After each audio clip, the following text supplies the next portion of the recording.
আখিরি মুনাজাত শেষে সবাই তওবা কইরা আল্লাহর কাছে কান্নাকাটি কইরা আল্লাহকে বলবো, আল্লাহ আমি পিছনে যত গুনাহ করছি আল্লাহ আমার সমস্ত গুনাহ মাফ করিয়া দাও।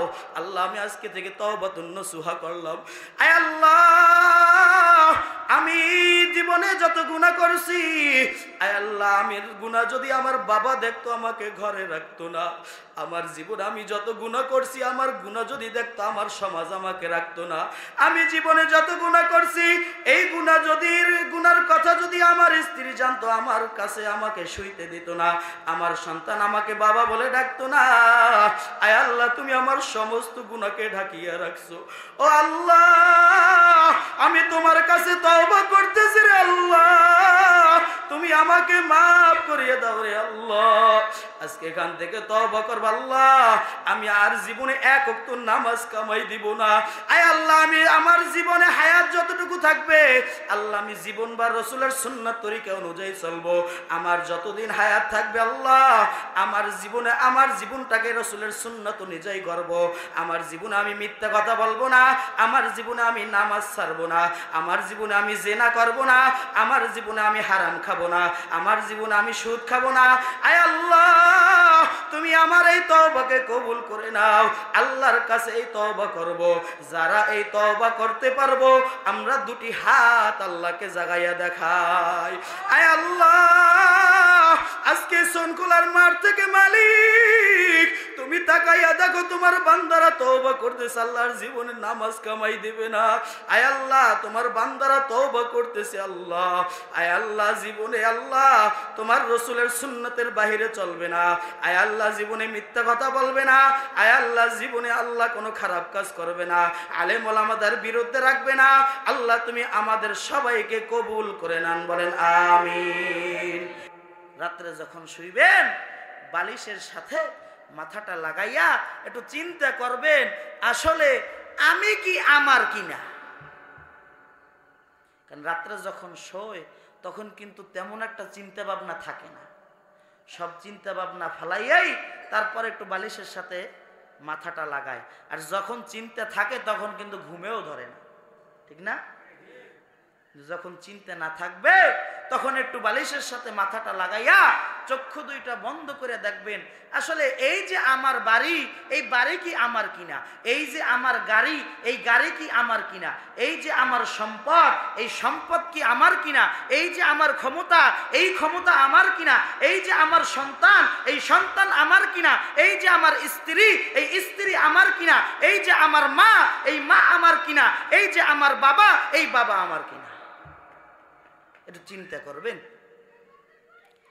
যেই স্ত্রীকে রাইখা যদি একটু বাজার থেকে 11টা 12টা হইয়া যায়, ফোন কয়বার আসে? কতবার আসে? অনেকবার আসে না? তার ঘুমে ধরে না, ঘরে কেউ নাই, একা, ভয় করে, তুমি কই, মোহাব্বত, ভালোবাসা সব। আচ্ছা যখন আপনি মারা যাবেন স্ত্রীকে কয় ঘন্টা আপনার পাশে শুয়ে রাখতে পারবেন? কই, 1 সেকেন্ড আগেও তো আপনার জন্য সে পাগল ছিল, পাগল ছিল না? আপনার যখন হায়াত ছিল তখন সে কি আপনাকে দূরে ঠেলে দিছে, যাই আমার পাশে শুইতে পারবে না, যাও যাও যাও পাশে যাও, বলছে একবারও? বরঞ্চ 1 সেকেন্ড পরে আপনার মৃত্যু হয়ে গেছে, ল্যাপটা টান দিয়া ফালাইয়া লাফ দিয়া বাইরে পড়বে, এই আব্দুর রহমানের আব্বা দুনিয়ায় নাই, তাড়াতাড়ি ডাক দাও, আমার ঘরে ভয় করে আমি থাকতে পারি। তাহলে আপনি কার? এই হায়াত কার? মওয়াত কার? জীবন কার? আমার কি? কিচ্ছু না। এই ওয়াজটাকে নিয়ে বাড়ি যাবেন, বেশি ওয়াজ লাগবে না তো, অল্প একটু ওয়াজে যথেষ্ট। আখলিস দীনাকা ইয়াকফিকাল আমালুল কলিল। তোমার ঈমানকে খাঁটি করো, মজবুত করো, অল্প আমলেই নাজাতের জন্য যথেষ্ট হবে। তবে আগে কি বলছে? ঈমানটাকে পরিশুদ্ধ করতে হবে। কি? ঈমান যদি পরিশুদ্ধ না করেন, যত আমল করেন সব কোথায় যাইবে? খালে, সব খালে। কোথায় যাইবে? মজার একটা ঘটনা বলবো। মুরব্বী যারা আছেন, আমরা শুনছি দাদার থেকে, মুরব্বীদের থেকে, যে আগে নাকি বাজার করতে গেলে তোলা দিতে, একটু তোলা দিতে না, একটু তোলা দিয়ে দিতে। তো এক বুদ্ধিমান গেছে বাজারে, যাই কেনছে কেরাসিন তেল কিনা, এখন তোলা নেবে, বোতল তো এক বোতল ভরছে, এখন তোলা নেওয়ার তার জায়গা নাই, তো বোতলের ওই পাশে একটু ফাঁক থাকে না, কথা হয় না। এখন আল্লাহর বান্দা করছে কি, তোলা নেওয়ার জন্য ওইটা উব্বুর করে ধরছে, ওই পিঠে তোলা দাও, কিন্তু ওই যে বোতলের মুখ নেই, বোতলের কি নাই, মুখ নাই। সে কি নিতে আসছে? তোলা নিতে আসছে। এখন 1 লিটার তেল নেছে মনে করেন, এই 1 লিটার তেল ধরছে যেই বান্দা ড্রাম যেখান থেকে তেল দেয় ওইটার ভিতরে ধরছে। এখন যখন মুখ নাই, তেল আছে একটুও বটে, সব পড়ছে কই, বান্ডের মধ্যে পড়ছে। তোলা নিয়ে গেছে কই, বাড়ি উপর করে লই গেছে। তোলা যদি পড়ে যায়, ফাউ জিনিস পাইছে। আর আমরা তো এমনও বাঙালি, ফাউ জিনিস পাইলে নূতন জামাও দিই না, তাড়াতাড়ি দাও দাও দাও দাও, তাড়াতাড়ি টোরে দাও, অর্ধেক মন পরে ফাউ পাইছি। কারণ বাঙালি তো ফাউ খাওয়ানো চেতা। দেখবেন তেরানে দেবে একটা 100 টার কম্বল, হ্যাঁ পিড়ে পিড়ি হয় 10,000 টার, হয় না? দেবে কি 100 টার একটা কম্বল, এ জায়গায় কিনা কম্বল আনতে যাইয়া পিঠে পিঠি করে মাথা ফাটাইছে, মামলা হয়েছে, হাসপাতাল যাও, টাকা জরিমানা হয়েছে 20,000। আনছে কয় টাকা? 100 টাকা। এ হলো আমাদের কাজ। ওই মনে করেন বাঙালি কোয়ালিটির আমাগো মতো না। এখন বাড়ি তো যাইয়া ডাক দিছে, এই বউ, দরজায় বসে জোরে ডাক দিছে, বউ আজকে একটা বুদ্ধিমানের মতো কাম করে আইছি, এই বুদ্ধি তুমি জীবনে পারতা না, আমি যেই বুদ্ধি খাড়াইছি এই বুদ্ধি তোমার মাথায় আইতে না। তোমার তো সারাদিন খালি চিন্তা, কেমনে বাজার করে দেবো, খাবা, রানবা, ঘুমাবা, এই চিন্তা তোমার। তো আমার মতো বুদ্ধি তোমার হইবে না। বউ তো গাড়িতে বাইরেছে, আমার স্বামী কি বুদ্ধিমান মানুষ আছে, কি বুদ্ধি করে লইছে দেহি দি, খুব আউগাইছে। কি করছো, কি বুদ্ধি খাড়াই আইলে একটু কও দি, শুনি। আজকে বুদ্ধি খাটাইছি, দেখো বাজারে গেছি তেল আনতে, তো তোলার জন্য আলাদা ভাণ্ড নিমু, হ্যাঁ তো আমার নাই মনে।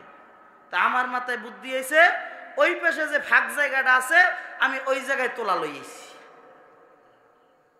এখন বউ চাইয়ে দেখে যে ভাণ্ড খালি, উপরে তোলা ডু আছে এতটুকু।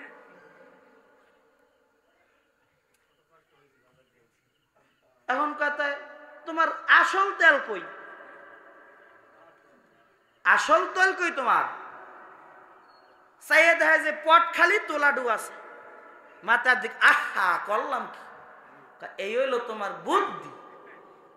বুদ্ধি খাড়ি এতটুকু করছো, 100 টাকা ত্যাগ লইয়েছো, 1 কেজি দিয়েছো, এই হচ্ছে তোমার বুদ্ধি। তা আমাগো বুদ্ধি হলো এইরকম, দুনিয়ার একটু লোভ, একটু মায়া, একটু ভালোবাসা, একটু সম্পদ, একটু ভালো খাওয়া, একটু ভালো থাকা, একটা ভালো পোশাক, ভালো চলা, এলাকায় সম্মান দেবে, এই চিন্তায় চিন্তায় চিন্তায় চিন্তায়, এই তোলার চিন্তায় আমার যে আখেরাত নামক আসল আছে, এই আসল সব খালে নেমে গেছে। জোরে কয় না ঠিক কিনা? এই হলো আমাদের হালাত, এই হলো আমাদের অবস্থা। আহা, কবে বুঝবো? আর আমার তো মনে পড়ে সেদিনও এই বাচ্চাদের মতো ছিলাম, আজকে দাড়ি 2-1 গাছ পেকে গেছে। এই যে মুরব্বীরা আছেন, কিছুদিন আগেও কি ছিলেন, 10 বছর আগের কথা ভাবেন। 50 কেজির বস্তা জাগাইতে কেউ ধরা লাগবে, জাগাইয়া মাথায় লইছেন দি, এল্লা কেউ কওয়া লাগছে। এখন 20 কেজি দিয়ে দিতে পারলে জাগান কি, আল্লাহরে বলাইবেন 14 ফির, হেবারও জাগবে না, ঠিক না? তাহলে করতেছেন কি, কি করতেছেন, কোথায় যাইতেছেন? একটু চিন্তা করুন, একটু ভাবুন, একটু মনেরে বুঝান। যে মন কি করতেছি, আমি কার জন্য করতেছি, আমি কোথায় যাব। একটা মানুষের তিনটা জিনিস যদি কেউ চিন্তা করে তাহলে সে কখনো রাস্তা ছাড়া বেরাস্তায় যাইতে পারে না। কয়টা জিনিস? কয়টা জিনিস? তিনটা জিনিস নিয়ে যদি সে চিন্তা করে তাহলে সে কখনো রাস্তা থইয়া অন্য রাস্তায় যাইতে। তিনটা জিনিস বলমু। এক নাম্বার, আমি কোথা থেকে আসলাম, আমার আসল কি, আমার আসল, আমি কোথা থেকে আসলাম, কোথায় দিয়েছেন, আপনার পুঁজি কি বলতে পারেন কেউ? আমার পুঁজি কি, আমি যে আসলাম, এই আসার পিছনে পুঁজি কি? এক ফোঁটা নাপাক পানি নাকি? যেই নাপাক পানি শরীর থেকে বের হইলে, শরীরে লাগলে পুরা শরীর ধৌত করা ফরজ হয়ে যায়, ঠিক না? সেই এক ফোঁটা নাপাক পানি দিয়ে আজকে আপনি আমি দুনিয়ায় আসছি। আমি হাবিবের চেয়ারে বসছি, আজকে আমার আসল তো এক ফোঁটা নাপাক পানি, ঠিক কি ঠিক না? না আর কিছু আছে? আসমান দিয়ে পড়ছি আমরা তো, এই হলো আমার আসল। এক নাম্বার কি, কোথা থেকে আসলাম। দুই নাম্বার, আমি কি করতেছি, বর্তমানে আমি কি করতেছি, আমার হায়াত আমি কিভাবে কাটাইতেছি। আরে ভাই, আমার হায়াত আমি কিভাবে কাটাইতেছি, আমার হায়াত নেক দ্বারা পরিপূর্ণ হইতেছে না গুনাহ দ্বারা পরিপূর্ণ হইতেছে। আর এক নাম্বার হলো আমার স্থান কোথায় হবে। আরে ভাই, আমি কোথায় যাব রে ভাই, আমার স্থানটা কোথায় হবে, কি নিয়ে যাব, আমার হাত তো খালি। জাহানের পুরা জাহানের বাদশাহ হারুন আর রশিদ রাহমাতুল্লাহ আলাইহি মৃত্যুর পূর্ব মুহূর্তে সবাইকে ডাক দিয়ে বলে, রে ও আমার সেনারা, ও আমার সৈন্যরা, তোমরা এদিকে আসো। সবাই আসছে, হুজুর কি বলবেন একটু বলেন, আমরা শুনি। সবাইকে ডাক দিয়ে বলে, রে আরে আমার প্রজারা তোমরা শোনো, আমি যখন দুনিয়া থেকে বিদায় নিয়ে চলে যাব, আমাকে তোমরা আমার এলাকার ভিতরে খাটের ভিতরে শুয়ে তাম এলাকা আমার শহরের ভিতরে ঘুরাবা, আর দুইখানা হাত বের করে দিবা রে, আমাকে প্রত্যেকটা মানুষকে দেখাবা। এ দুনিয়ার জনগণ, যাতে কইরা তামাম দুনিয়ার জনগণ বুঝতে পারে আমি বাদশাহ হারুন আর রশিদ। আমার দুইখানা হাত তোমরা দেখাবা, আর আমার সমাজের সমস্ত মানুষ দেখবে। ঠিক মৃত্যুর পরে তার ওসিয়াত অনুযায়ী সবাই রাস্তার ভিতরে হাঁটে, আর বাদশাহ হারুন আর রশিদের দুইখানা হাত দুই দিকে ছড়াইয়া দিয়া সবাই বাদশাহ হারুন আর রশিদকে দেখাইতেছে। কিন্তু যারা দুনিয়া লোভী তারা ডাক দিয়ে বলে, দেখো রে এই বাদশাহ কত বড় লোভী, এই বাদশাহ দুনিয়ায় বৈশাও আমাদের টাকা কর হিসাবে নেছে দুনিয়ায় সম্পদ করছে, আর মৃত্যুর আগেও হাতখানা বাইর করিয়া বলে, আমাকে দাও, আমাকে দাও, আমাকে দাও। মৃত্যুর পরেও আমাদের কাছে চাইতেছে।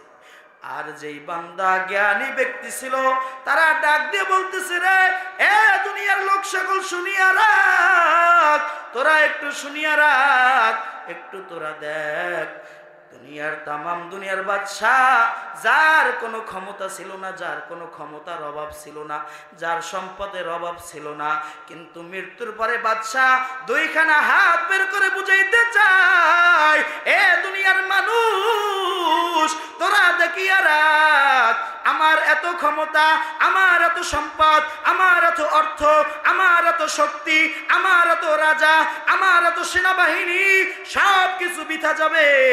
মৃত্যুর পরে আমার দুইখানা খালি হাত চইলা যাবে।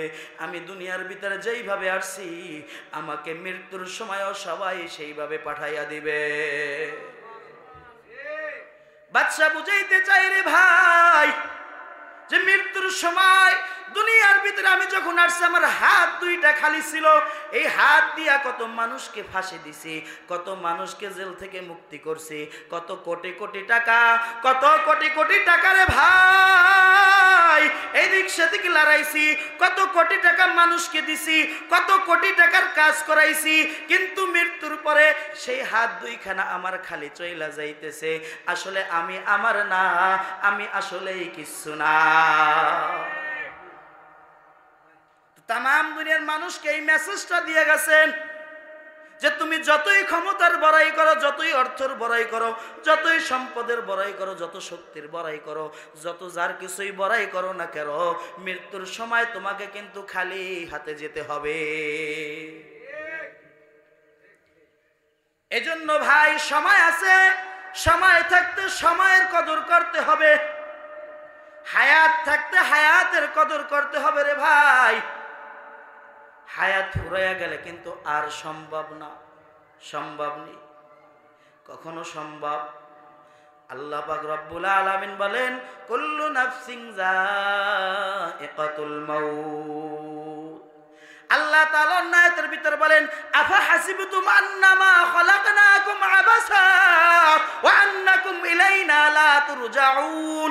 এ দুনিয়ার মানুষ, আফা হাসিবতুম আন্নামা খালাকনাকুম আবাসা, এ মনে করছো তোদেরকে আমি আল্লাহ ফালতু বানাইছি, তোদেরকে আমি অযথা বানাইছি? না না না না, তোরা এতটুকু জানিয়া রাখ, আল্লাহ তাআলা বলেন, ওয়া আন্নাকুম ইলাইনা লা তুরজাউন। তোরা মনে করছো আমি তোদেরকে আবার আমার নিকটে দাঁড় করাবো না, তোরা মনে করছো আবার আমার নিকটে আসবি না, তোরা কি সেইটা মনে করছো? এ দুনিয়ার মানুষ, একটা গুড়ি যখন বানায়, গুড়ি বানাইছেন নি ছোটবেলায়? গুড়ি বানাইছেন? ছোটবেলায় বানাইয়া কোলায় উড়াইছেন নি?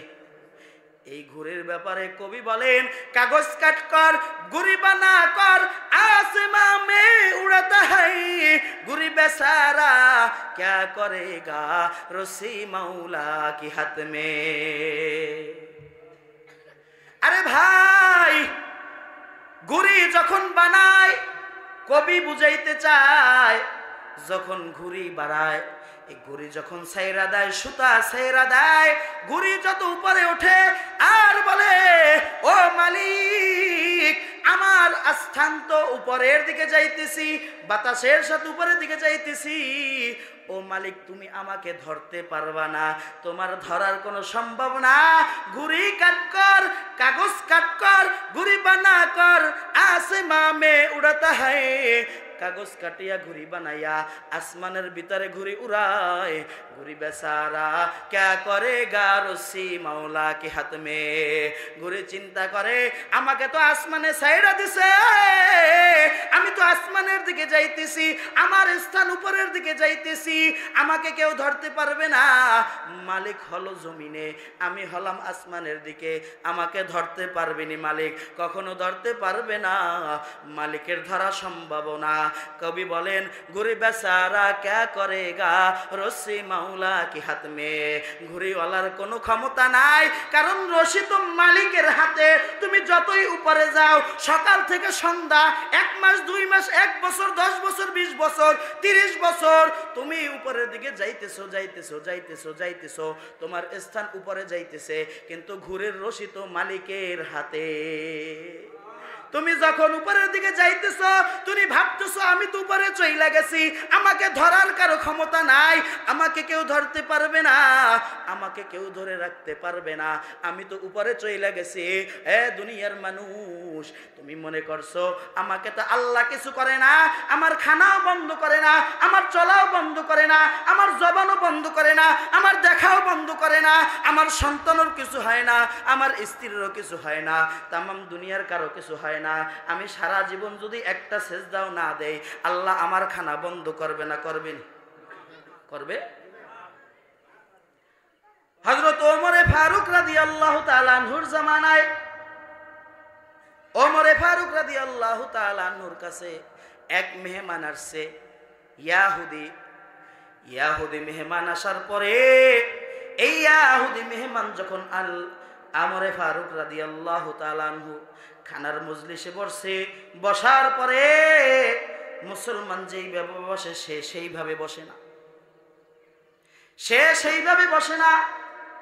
ওমরে ফারুক রাদিয়াল্লাহু তাআলা আনহুর মনের ভিতরে সন্দেহ লাগছে, হায় রে হায়, আমি কাকে ডাক দিয়ে আনলাম? এতে তো মনে হয় আসলে বিধর্মী, তিনি তো মুসলমান না। এবার খানা দিছে, খানা খাওয়া অবস্থায়ও মুসলমান খানা খাওয়ার শুরুতে বলবে কি? বিসমিল্লাহির রাহমানির রহিম। বলেননি? কে কে বলেন? হাত জাগান তো। খাবার আগে সবাই বিসমিল্লাহ বলেননি? আল্লাহ তাআলা সবাইকে কবুল করেন, বলেন আমিন। এবার ওমরে ফারুক রাদিয়াল্লাহু তাআলা আনহু তিনি যখন দেখলেন তিনি খানা আনার পরেও তিনি বিসমিল্লাহ বলতেছেন না, এবার ওমরে ফারুক রাদিয়াল্লাহু তাআলা আনহু জিজ্ঞাসা করলেন, ভাই আপনি কি মুসলমান? কয় না, আমি তো মুসলমান না। কয় আমার খানা আমি কোনো ইহুদি খ্রিস্টান কাফেরদের জন্য পাকাই না। এবার তিনি মন খারাপ করে চলে গেছেন। ওইদিকে আল্লাহ তাআলা সরাসরি জিবরাইলকে পাঠাইছেন, এ জিবরাইল যাও যাও যাও, তুমি আমার দোস্তের কাছে যাও, ওমরের কাছে যাও। ওমরের কাছে যাইয়া তুমি তাড়াতাড়ি বলো, এই খাবার তো ওমরকে ওমরের যোগ্যতায় পায় নাই, এই খাবার তো আমি মাওলার খাবার। এবার যে জিজ্ঞাসা করো তামাম দুনিয়া বানাইছেন কে? বলে তামাম দুনিয়ান বানাইছেন আল্লাহ। কয় তামাম দুনিয়ার মাখলুকাত বানাইছেন কে? বলে বানাইছেন আল্লাহ। আজ ইব্রাহিম আলাইহিস সালাতু ওয়াস সালাম বলেন তামাম দুনিয়ার মাখলুকাতকে খাওয়ায় কে? এবার বলেন খাওয়ায়ও আল্লাহ। এবার ওমরে ফারুক রাদিয়াল্লাহু তাআলা নূর বোঝার আর বাকি নাই, আমি কেন তাকে খানা থেকে উঠাইলাম। ওমরে ফারুক রাদিয়াল্লাহু তাআলা নূর ডাক দিয়ে বলেন, যাও যাও, ওই কাফেরকে তাড়াতাড়ি ডাক দিয়ে নিয়ে আসো, আমার আল্লাহ তাড়াতাড়ি পাঠাইছেন। এই খাবার তো আমি ওমরের না, এই খাবার তো হলো আমার আল্লাহর। আমার আল্লাহ ডাক দিয়ে বলে, ওমর তুমি একটু অখুশির কারণে তুমি আমার বান্দাকে তুমি উঠাইয়া দিছো, কিন্তু আমি আল্লাহ জীবনে একটা সেজদা দেয় নাই, জীবনভর আমাকে গালি দিছে, আমাকে আল্লাহ মানে নাই। ও লাতকে খোদা মানছে, ও উজ্জাকে খোদা মানছে, তো সীতাকে খোদা মানছে, ও ভগবান মানছে ওই মূর্তিকে, কিন্তু আমি আল্লাহ রহমানুর রহিম, আমি গফুরুর রহিম, আমি আল্লাহ ওর খানা বন্ধ করি নাই, আমি ওরে খাওয়াইছি, ওরে পালছি, ওরে চলার তৌফিক দিছি। ওমর তোমাকে কে ক্ষমতা দিল তার খানা বন্ধ করা? এই জন্য আল্লাহ আমার খানা বন্ধ করবেন না। আমার আল্লাহ ডাক দিয়ে বলেন, এ দুনিয়ার মানুষ তোমরা শুনিয়া রাখো, তোমাদেরকে জানাইয়া দেয়, তোমরা যদি জীবনেও একটা সেজদা না দাও, আমি আল্লাহ তোমার খানা বন্ধ করব না। তোমার খানাকে আমি বন্ধ করব না, তোমার চলা আমি বন্ধ করব না, তোমার হাঁটা আমি বন্ধ করব না, তোমার কোনো কিছুই আমি বন্ধ করব না। তবে আফা হাসিবিতুম আন্নামা খালাকনাকুম আবাসা, তোমাদেরকে একটা মেসেজ দিয়ে রাখি, তোমরা জানিয়ে রাখো, তোমরা মনে করছো আমি তোমাদেরকে ফালতু বানাইছি, ও আন্নাকুম ইলাইনা লা তুরজাউন, তোমরা মনে করছো তোমরা আবার আমার নিকটে আসবে না, তোমরা কি সেটা মনে করছো? না না না, তোমরা সেটা মনে করিও না। কাগজ কাট কর গুড়ি বানা কর, আসে মামে উড়াতা হায়, গুড়ি বেচারা ক্যা করেগা, রসি মাওলা কি হাত মে। এ দুনিয়ার মানুষ তোমরা জানিয়ে রাখো, ওই ঘুড়ি মনে করতেছে আসলে আমাকে তো কেউ ধরতে পারবে না, দুনিয়ার কারো ধরার শক্তি নাই, দুনিয়ার কেউ আমাকে ধরতে পারবে না, দুনিয়ার কোনো ব্যক্তি ধরার মতো ক্ষমতা আমার নাই, কারণ আমি তো আসমানে চলে গেছি, আমার স্থান তো বাতাসের সাথে, আমি তো আস্তে আস্তে উপরে যাইতেছি। ঘুরি বেচারা ক্যা করেগা, রশ্মি মাওলা কি হাতবে। রশি মালিকের ডাক দিয়া বলে, ও ঘুরি তুমি যা চিন্তা করছো আসলে তোমার কিচ্ছু না, কারণ রশি তো আমার হাতে, যখন আমি রশি পেঁচান শুরু করবো তুমি ঘুরি কিন্তু আমার নিকটে আসতে হবে। এ দুনিয়ার মানুষ, তোমরা মনে করছো আমি আল্লাহ তোমাকে 50 বছর সময় দিলাম, তুমি নামাজ পড়ো না, তোমাকে আমি কিছু বলি না, তুমি রোজা রাখো না, রোজার তুমি দিনের বেলা বিড়ি টানো, তুমি দোকানের চিপায় বৈশা তুমি খাও, তুমি চিপায় বৈশা মুখ বন্ধ কইরা কইরা পান চাবাও, তুমি মনে করছো আমি আল্লাহ কিছুই দেখি না। এ মানুষ, তুমি মনে করছো তোমাকে সব ক্ষমতা দিয়া দিছি। আরে দুনিয়ার মানুষ, তুমি সেটা মনে করিও না। ওই ঘুড়ি যেমন মনে করছে আসমানের ভিতরে চলে গেছে, আমাকে ধরার কোনো ক্ষমতা নাই, এ দুনিয়ার মানুষ তুমিও মনে করছো তোমাকে কেউ ধরতে পারবে না, তোমাকে কেউ ছুঁইতে পারবে না, তোমাকে কেউ ধরার ক্ষমতা নাই। এ দুনিয়ার মানুষ, তোমরা সেইটা ভাবিও না, কারণ আমার একজন লোক আছে, তার নাম হলো আজরাইল। দুনিয়ার ভিতরে ঘুড়ির মালিক যেমন দাঁড়াইয়া থাইকা নিচে বৈশা সুতা পেছায়, আর যখন কাছে এসে খপ কইরা ধইরা ফেলায়, আর আমারও একজন বডিগার্ড আছে, তার নাম আজরাইল। যখন সময় হইয়া যাইবে, ইজা জা আজালুহুম লা ইস্তাখিরুনা সাআতাও ওয়ালা ইস্তাকদিমুন, যখনই সময় হইয়া যাইবে খপ কইরা ধইরা আসবে। কেউই কিন্তু রেহাই পাইবে না রে ভাই। কুল্লু নাফসিন যায়কাতুল মাউত, প্রত্যেকটা প্রাণীকেই মৃত্যুর স্বাদ আস্বাদন করতে হবে।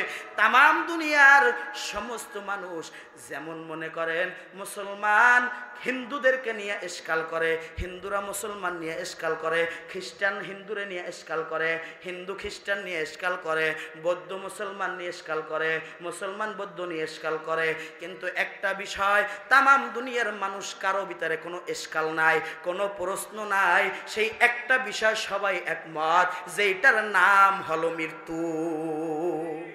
ঠিক কিনা? মৃত্যুর ব্যাপারে কার কোনো দ্বিমত আছে? খ্রিস্টান কি বলে মৃত্যু লাগবে না, হিন্দু কি বলে মৃত্যু লাগবে না, ইহুদি কি বলে মৃত্যু লাগবে না, শুধু মুসলমানই বলে মৃত্যু লাগবে। কি এই ব্যাপারে কারো দ্বিমত আছে? তাহলে মৃত্যু বরণ করতে হবে কি হবে না? মৃত্যুবরণ করতে হবে। তবে আমরা যেটা জানি, আল্লাহ তাআলা জানাইয়া দিয়েছেন, ইজা জা আজালুহুম লা ইস্তাখিরুনা সাআতাও ওয়া লা ইস্তাকদিমুন, মানুষের যখন মৃত্যু আসবে 1 সেকেন্ড আগেও হবে না, 1 সেকেন্ড পরেও মৃত্যু হবে না। অন্য আয়াতের ভিতরে আল্লাহ বইলা দেয়, আফা হাসিবতুম আন্নামা খালাকনাকুম আবাসা ওয়া আন্নাকুম ইলাইনা লা তুরজাউন। আল্লাহ তাআলা জানায় দেয়, এ দুনিয়ার মানুষ, তোরা মনে করছো তোদেরকে ফালতু বানাইছি, তোরা আমার নিকটে আসবি না, সেইটা ভাইবা জীবনটাকে নষ্ট করতেছো, সময়টাকে নষ্ট করতেছো। একদিন ছিলি একটা নাপাক পানি, এরপরে ছোট ছিলি, এরপরে যুবক হইলি, এরপরে বিবাহ করলি, এরপরে সন্তান হইল, নাতি হইল, পুতি হইল, তোর দাড়িটা পাইকে গেল, এখনো তুই ছোটবেলায় তুই যুবক বয়সে বিড়ি টানতি, এখনো দাড়ি পাকছে, এখনো তুই বিড়ি টানো, তুই সেই বয়স থাকা অবস্থায় তুই নামাজে যাও নাই, মসজিদে যাও নাই, এখন তোর দাড়ি পাইকে গেছে, এখনো মসজিদে যাও না, আগেও মিথ্যা বলতি, এখনো মিথ্যা বলো, আগেও সুদ খাইতি, এখনো সুদ খাও, আগেও ঘুষ খাইতি, এখনো ঘুষ খাও, আগেও হারামি খাইতি, এখনো হারামি করো, আগেও জেনা করতি, এখনো জেনা করো। আরে তোর ভিতরে তো আমি কোনো পরিবর্তন দেখি না। ওয়া আন্নাকুম ইলাইনা লা তুরজাউন, তুই মনে করছো তোরে আমি পাকড়াও করব না, তুই আমার নিকটে আসবি না, তোর জন্য আমি কিয়ামত নামক আদালত দাঁড় করাইয়া রাখছি, সেই আদালতে তোর ধরা খাইতে হবে। ঠিক কি ঠিক না? এই আদালতে তোর ধরা খাইতে হবে। দুনিয়ার ভিতরে যদি কোনো মানুষ অপরাধ করে, চুরি করে, ডাকাতি করে, রাহাজানি করে, যদি খারাপ কাজ করে, তার জন্য আদালত আসেনি, আদালতে জজ আসেনি, সেখানে মামলা হয়নি। আল্লাহ তাআলা এটা দিয়াও বুঝাইয়া দেয়, তামাম দুনিয়ার মানুষকে বুঝাইয়া দেয়, দেখ দুনিয়ার ভিতরে তোরে আইন আদালত সব কিছু দিছি, তুই এইটা থেকে শিক্ষা নে। এই আইন আদালতের ভয়ে তুই কোনো খারাপ কাজ করো না, করলেও গোপনে গোপনে খারাপ কাজ করো, যদি ধরা পড়ো সেইখানে বিচার হবে। আমি আল্লাহর আইন, আমি আল্লাহর আদালত এর থেকে কোটি কোটি কোটি কোটি গুণ শক্ত হবে। যে আদালতে দাঁড়ানোর মতো তোদের কারো ক্ষমতা নাই। দুনিয়ার আদালতের ভয়তে যদি খারাপ কাজ না করো, আখিরাতের আদালতের ভয়তে গুনাহের কাজ তোরা করিস না।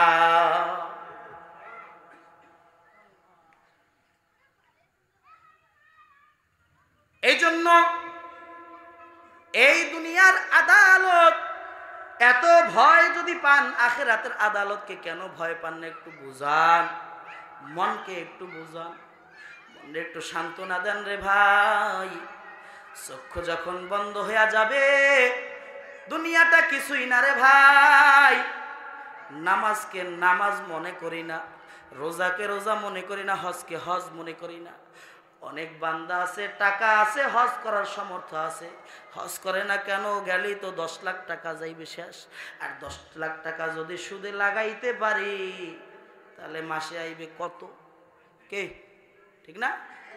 হজ করতে গেলে 10 লাখ টাকা খরচা, আর এই 10 লাখ টাকা যদি আমি সুদে লাগাই অথবা ব্যাংকেও ফেলাইয়া তুই, আমার আর কামাই করা লাগবে? সুদের অপর নাম এখন ইন্টারেস্ট। অপর নাম কি? কারণ মুসলমানদের সুদের কথা বললে একটু পিছনে যায়। এখন মুসলমানদের কেমনে ঘায়েল করা যায় সিস্টেম বাইর করছে। এখন আর সুদ কয় না, এখনকে আমরা ইন্টারেস্ট দেই। আমরা কি কয়? ইন্টারেস্ট খায়, ঠিক না? মুসলমান জাতি এতই বোকারে ভাই, কোন মুসলমানের দাওয়াতের ভিতরে কোন হিন্দুকে পাইবেন? কত কেন? আপনার ঈদের দাওয়াতে কয়জন হিন্দু পাইছেন? একজনও পাইছেন?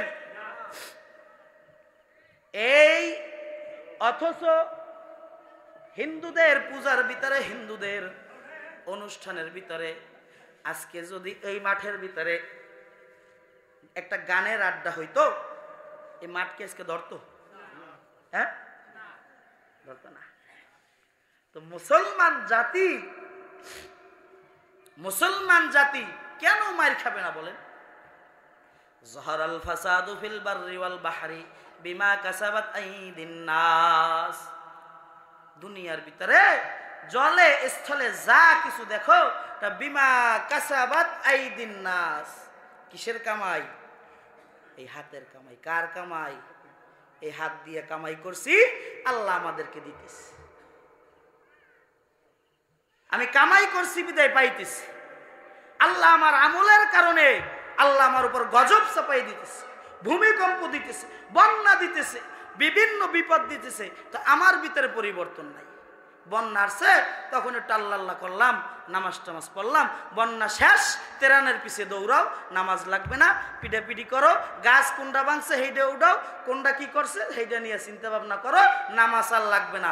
যখন বন্যা ছিল তখন আল্লাহর একটু বলে নাই, ঠিক না?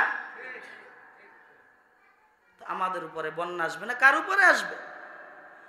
যাহারাল ফাসাদু ফিল বাররি ওয়াল বাহরি বিমা কাসাবাত আইদিন নাস। জলে স্থলের ভিতরে যা কিছু দেখো সব কিছু কার কামাই? আমার কামাই, আল্লাহর কামাই। আল্লাহ কামাই করছে বিপদ, আল্লাহ অপরাধ কি করছে? কামাই করছি আমি, এই জন্য আমার আল্লাহ দিছে। আমার হাতের কামাই, আমার গুনার কারণে আল্লাহ রাগান্বিত হয়ে আমাকে বিপদ দিতেছে, যে দেখে বান্দা ওই পথ ছাইরে এই পথে আসে কিনা। কেউ কেউ আসে, কেউ কেউ আসে না। তো আমরা আসবো তো ইনশাল্লাহ, সবাই আসবো তো ইনশাল্লাহ। এবার সামনের দিকে আগাই। আয়াত দিয়ে শুরু করছি, এত ঢুকতেই পারিনি, সময় শেষ প্রায়। আয়াত তেলাওয়াত করছিলাম শুরুতে, ইয়া আইয়ুহাল্লাযীনা আমানু তুবু ইলাল্লাহি তাওবাতান নাসুহা। আল্লাহ তাআলা বলেন, ইয়া আইয়ুহাল্লাযীনা আমানু, হে ঈমানদারগণ, তুবু ইলাল্লাহি তাওবাতান নাসুহা, তোমরা তওবা করো, তওবায়ে নাসুহা তওবা করো। কেমন তওবা? তাওবায়ে নাসুহা। নসুহার জন্য 3টা শর্ত আছে। কয়টা শর্ত? কয়টা শর্ত? 3টা শর্ত। বলবো নি শর্ত 3টা? তাওবায়ে নসুহার জন্য কয়টা শর্ত? 3টা শর্ত। 1 নাম্বার শর্ত হলো আমি যে গুনাহটা করছি এই গুনাহ করার সাথে সাথে তওবা করা। কি করা? তওবা করা। আল্লাহ রাসূল সাল্লাল্লাহু আলাইহি ওয়াসাল্লাম বলেন, কোন ব্যক্তি যদি গুনাহে সাগীরা করে আর গুনাহে সাগীরা করার পরে বান্দা যদি এতটুকু পড়ে আস্তাগফিরুল্লাহ আস্তাগফিরুল্লাহ আস্তাগফিরুল্লাহ, যদি এতটুকু পড়ে আল্লাহ তাআলা ওই ব্যক্তির গুনাহ সাথে সাথে ক্ষমা করে দেয়। বলেন সুবহানাল্লাহ। আর যদি বান্দার সাথে সাথে আস্তাগফিরুল্লাহ না পড়ে তখন ফেরেশতারা কিরামান কাতিবিন যে আমাদের আছে জানেননি, তারা আমাদের সব কিছু লেখে। ফেরেশতারা যখন লেখা শুরু করে, যখন লিখতে শুরু করে তখন আল্লাহ বলে, এ ফেরেশতারা তোমরা এত তাড়াতাড়ি লেখিও না, তা একটু পরে লেখো, দেখো আমার বান্দা তওবা করে কিনা, আমার বান্দা তওবা করে কিনা। একটু তোমরা অপেক্ষা করো। 1 ঘন্টা হয়ে যায়, আল্লাহকে বলে আল্লাহ আপনার বান্দা তো তওবা করে নাই, বলে আর একটু অপেক্ষা করো। এবার বলে আল্লাহ 1 ঘন্টাও অপেক্ষা করলাম, আল্লাহ তওবা করে নাই। এবার 2 ঘন্টা যায়, বলে আল্লাহ এখনো তওবা করে নাই, এখন লিখতে পারি কিনা, কয় না আর একটু অপেক্ষা করো। 2 ঘন্টা 3 ঘন্টা 4 ঘন্টা 5 ঘন্টা হয়ে যায়, একদিন হয়ে যায়, বলে আল্লাহ এখনো তওবা করে নাই। আল্লাহ খুশি হইয়া বলে এই নেমক হারামের গুনাহ তাড়াতাড়ি লেখো। এই জন্য আল্লাহ কুরআনুল কারীমের ভিতরে বলেন, ইন্নাল ইনসানা লিরাব্বিহি লাকানুত, মানুষ বড়ই নেমক হারাম। আল্লাহ তাআলা ঘোষণা দিয়ে দেয় এই মানুষ বড়ই নেমক হারাম। কেমনে নেমক হারাম? এই মানুষকে আমি 2টা চক্ষু দিলাম, যদি আমি চক্ষু না দিতাম ওর চক্ষু দিয়া দেখার শক্তি ছিল না। আমি মানুষকে জবান দিলাম, এই জবান দিয়া কথা বলার শক্তি ছিল না। আমি মানুষকে হাঁটার শক্তি দিলাম, এই যদি আমি হাঁটার শক্তি না দিতাম ওর ক্ষমতার জোরে ওর গায়ে জোরে হাঁটতে পারতো না। আমি যদি ওরে হাত দিয়া ধরার শক্তি না দিতাম ও হাত দিয়া ধরতে পারতো না। এই মানুষকে এত কিছু দিলাম, এত নিয়ামত দিলাম, আমি আল্লাহ ওরে চলার শক্তি দিলাম, কথা বলার শক্তি দিলাম, দেখার শক্তি দিলাম। এরপরেও আমি আল্লাহ ওরে সুন্দর একটা চেহারা দিলাম, এই সুন্দর কপাল দিলাম, এই কপাল দিয়া সেজদা করবে। এই সেজদা করার পরিবর্তে বান্দা সেজদা করে না। এরপরেও এই নেমক হারাম, এই নেমক হারাম তা না করিয়া এই নেমক হারাম কি করতেছে? ইন্নাল ইনসানা লিরাব্বিহি লাকানুত, ওরে নেমক হারাম হিসাবে ঘোষণা করো। এজন্য আমরা তওবাতুন নসুহা করব। তো 1 নম্বরে বলছি কি মনে আসেনি? তওবাতুন নসুহার শর্ত 1 নম্বরে তওবাতুন নসুহার পরে কি করতে হবে? সাথে সাথে ইস্তেগফার করতে হবে। হুজুর আয়েশা পড়ছে, সংক্ষেপে বইলা যায়। 2 নম্বরে হলো গুনাহ করার পরে সাথে সাথে ওই গুনার উপরে লজ্জিত হইতে হবে। 3 নম্বরে গুনাহ করার পরে ওই গুনাহ জীবনে আর করা যাবে না। আল্লাহ তাআলা বলেন এই 3টা শর্ত অনুযায়ী যদি কেউ তওবা করতে পারে আল্লাহ পাক রব্বুল আলামিন তার তওবাতুন নসুহা হিসাবে কবুল করবে। আল্লাহ তাআলা তার পিছনের সমস্ত গুনাহ মাফ করে দিবে। এই জন্য রে ভাই, ওরে ভাই তওবা করো রে ভাই। তওবাকারীর জন্য 4টা পুরস্কার আছে, পুরস্কার বলার সময় নাই। তওবাকারীর কয়টা পুরস্কার? 4টা পুরস্কার। আল্লাহ যদি কখনো তৌফিক দেয় আবার বলবো 4টা পুরস্কার আছে, অথবা হুজুর যদি বলে বলতে পারেন। এই তওবাকারীর জন্য আল্লাহ তাআলা 4টা পুরস্কার রাখছেন। এই পুরস্কার আমরা সবাই গ্রহণ করতে রাজি কি রাজি না? সবাই রাজি আছি ইনশাআল্লাহ। তওবাকারীর জন্য আল্লাহ তাআলা 4টা পুরস্কার রাখছে। এই জন্য তওবা করব। আজকে এখানে হুজুর আসছে, আখিরি মোনাজাত দেবে, বয়ান করবে। আখিরি মোনাজাত শেষে সবাই তওবা কইরা আল্লাহর কাছে কান্নাকাটি কইরা আল্লাহকে বলবো, আল্লাহ আমি পিছনে যত গুনাহ করছি আল্লাহ আমার সমস্ত গুনাহ মাফ করিয়া দাও। আল্লাহ আমি আজকে থেকে তওবাতুন নসুহা করলাম। আয় আল্লাহ আমি জীবনে যত গুনাহ করছি, আয় আল্লাহ আমি গুনাহ যদি আমার বাবা দেখতো আমাকে ঘরে রাখতো না। আমার জীবনে আমি যত গুনাহ করছি, আমার গুনাহ যদি দেখতো আমার সমাজ আমাকে রাখতো না। আমি জীবনে যত গুনাহ করছি, এই গুনার কথা যদি আমার স্ত্রী জানতো, আমার কাছে আমাকে শুইতে দিত না। আমার সন্তান আমাকে বাবা বলে ডাকতো না। আয় আল্লাহ তুমি আমার সমস্ত গুনাহকে ঢাকিয়া রাখছো। ও আল্লাহ আমি তোমার কাছে তওবা করতেছি রে আল্লাহ, তুমি আমাকে মাফ করিয়ে দাও রে আল্লাহ। আজকে এখান থেকে তওবা করব আল্লাহ, আমি আর জীবনে এক ওয়াক্ত নামাজ কামাই দিব না। আয় আল্লাহ আমি আমার জীবনে হায়াত যতটুকু থাকবে আল্লাহ আমি জীবনভর রাসূলের সুন্নাত তরিকা অনুযায়ী চলবো। আমার যতদিন হায়াত থাকবে আল্লাহ আমার জীবনটাকে রাসূলের সুন্নাত অনুযায়ী করব। আমার জীবনে আমি মিথ্যা কথা বলবো না, আমার জীবনে আমি নামাজ ছাড়বো না, আমার জীবনে আমি জিনা করব না, আমার জীবনে আমি হারাম খাবো না, আমার জীবনে আমি সুদ খাবো না। আয় আল্লাহ তুমি আমার এই তওবাকে কবুল করে নাও। আল্লাহর কাছে এই তওবা করব। যারা এই তওবা করতে পারবো আমরা দুটি হাত আল্লাহকে জাগাইয়া দেখাই। আয় আল্লাহ আজকে সোনকুলার মাঠ থেকে মালিক তুমি তাকাইয়া দেখো তোমার বান্দারা তওবা করতেছে, আল্লাহর জীবনে নামাজ কামাই দিবে না। আয় আল্লাহ তোমার বান্দারা তওবা করতেছে আল্লাহ। আয় আল্লাহ জীবনে আল্লাহ তোমার রাসূলের সুন্নাতের বাহিরে চলবে না। আয় আল্লাহ জীবনে মিথ্যা কথা বলবে না। আয় আল্লাহ জীবনে আল্লাহ কোনো খারাপ কাজ করবে না, আলেম ওলামাদের বিরুদ্ধে রাখবে না। আল্লাহ তুমি আমাদের সবাইকে কবুল করে নেন, বলেন আমিন।